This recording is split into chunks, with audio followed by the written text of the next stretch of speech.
Okay, so here's one thing I forgot to do earlier that we're going to want to do. And that is, let's see here. Oh, no, that would be here. All right, so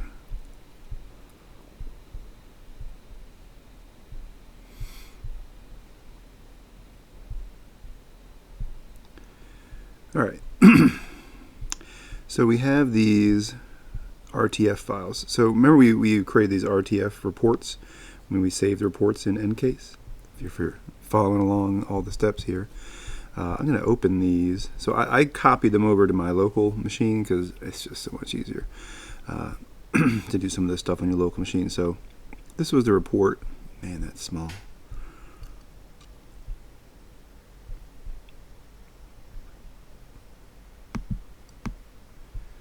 That's better. Okay, so this is the report on the Adwind rat, and this was the report on the 225 extreme rat. So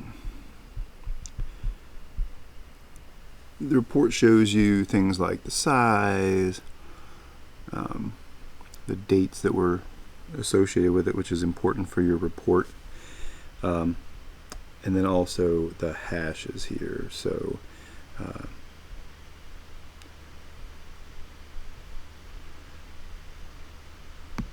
So what I'm going to do is I'm going to grab the hash. I usually work with MD5, it's just easier. I'll show you two websites.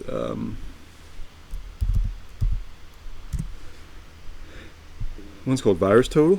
VirusTotal is kind of the original site of this type that was a website for anti-malware research. The original concept with it was so, from VirusTotal, when you go with the search, you can search up based on the hash of a file. So VirusTotal was the original one of these sites, and the original idea was they had, like, at the time, 20 antivirus engines. Now there's a whole bunch more, as you can see. But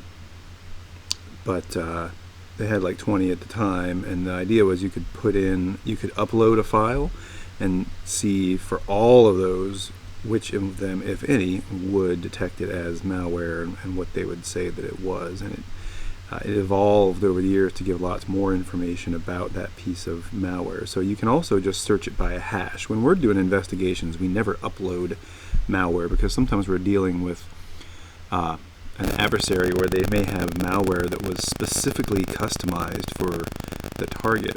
In other words, it was specifically customized for the client site that we're dealing with for their network. So the thing about this type of searching is we can do this, so can the adversary, and they do. Real, like, nation-state actors, like Chinese, Russian, state-sponsored intrusion, like spies, basically, Russian, Chinese spies getting into organizations and so on. They will monitor this. So if they have some sort of customized malware, they'll monitor VirusTotal since it's so well known and popular. So that if their customized malware has been uploaded, shows up in here, they can search by hash and see that. So they just have an automated, and you can automate against VirusTotal. So they have just automated routine that goes in and checks and says, oh hey, this file is showing up in VirusTotal. Someone uploaded it. So now they know, hey, someone's caught our malware. So you don't want them to find that out. So we don't normally upload files unless we're pretty sure that it's what we call commodity malware, meaning it's just sort of like commonplace malware that's out there. And usually in that case, it's not necessary to upload it because when you search the hash, it's already there, like this. So this was first seen 2 years ago. That's another thing you can find out here is what the file name was it was seen as. Sometimes there'll be a whole list of different file names. Go under details, we can see all the different hash values. The fact that it was detected with the UPX packer, like we talked about before. The file itself was created back in 2012, but it was actually uploaded to VirusTotal for the first time in 2017. We can see different file names that it's been seen under. And there you go. Notice language resources. Remember how we were saying in EnCase that the Portuguese language module was suddenly loaded on that computer after this thing was run? Well, there you go. So that's why. It really does have some Portuguese language stuff in it, and probably this is the work of Brazilian hackers, and it is specifically Brazilian Portuguese, which differs a little bit from Portuguese.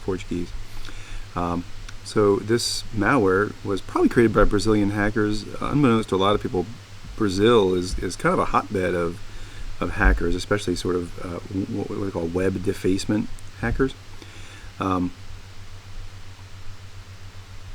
Execution parents. What this means is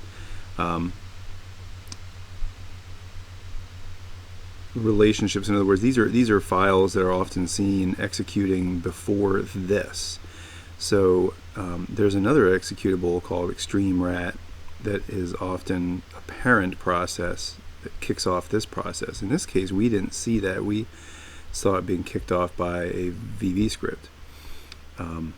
So hybrid analysis is a similar site that you can search in similar ways.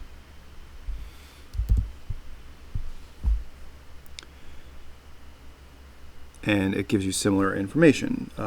It does give a little bit more detail, though. For one thing, you can create an account and you can then actually download samples. So if you had the hash but not the file, you could do that. So if you create an account for yourself, you'd be able to download the various different versions of their report. It links to external reports from similar sites, like, of course, VirusTotal, like we've been talking about. It shows you not just the fact that it was detected by antivirus, but why it was detected, right? The entry point in the PE header is in an uncommon section. This is probably because of that UPX packing. So it shows you these are indicators it's likely malicious. I mean, basically the fact that it's detected by AV.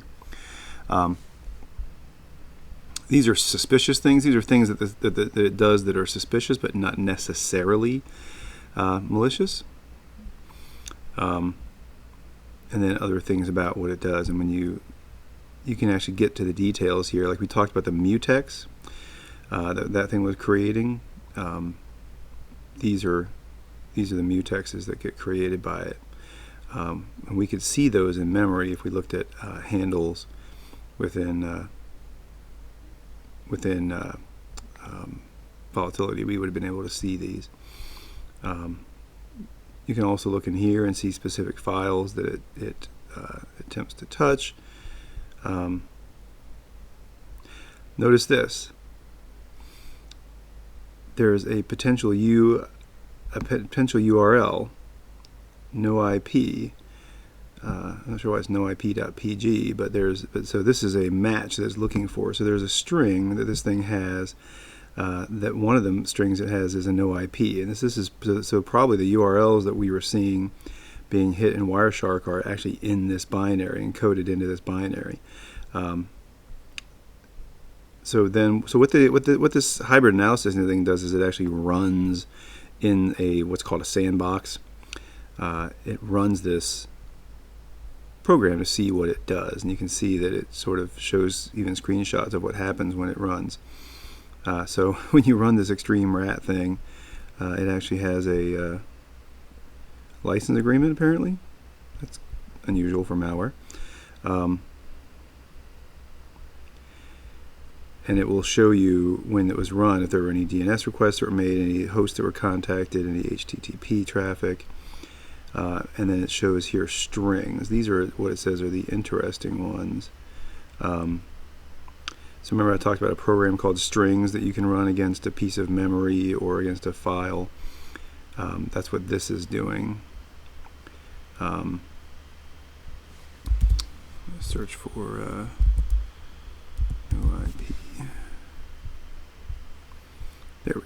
Okay, so in strings, it's got a no IP reference in here.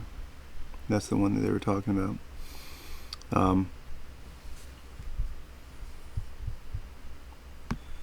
So there's a lot of strings here.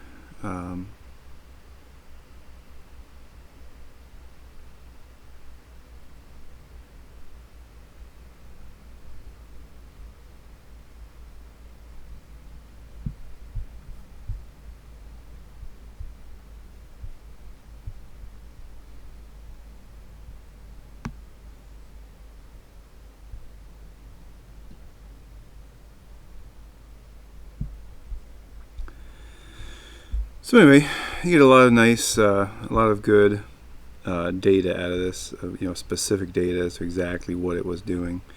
So we can do the same with the other one, which was the, so this was the executable, this was the VB script. Same thing here, we can grab the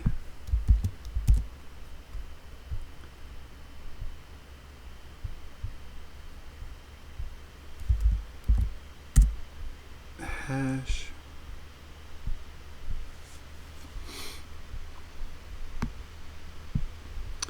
So this VB script is detected by 44 different engines.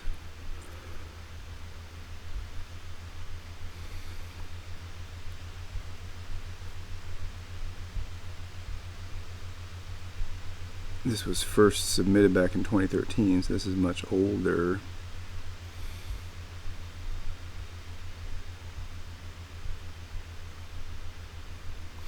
See, look at this. Malware auto run propagates by USB disk.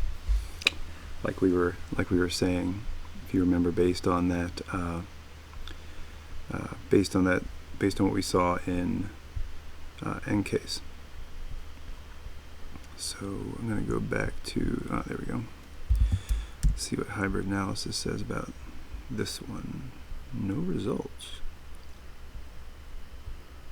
Huh. So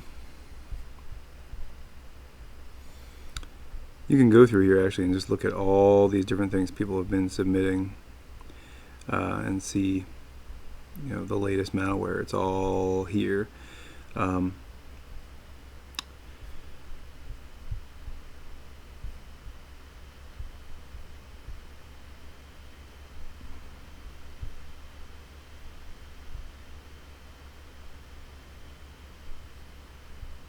And this site was actually bought out by my company not that long ago. So I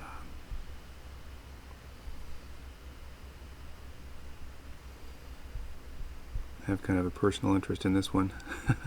I'm surprised they don't have that one, but VirusTotal has it. So they say it propagates by USB disk, so that kind of confirms some of what we thought about it as well. So anyway, I wanted to show you all these sites, and it's a good way to, without having to try to do your own analysis, to get some insight into a piece of malware or potential malware. And I thought that would be interesting. So there you go.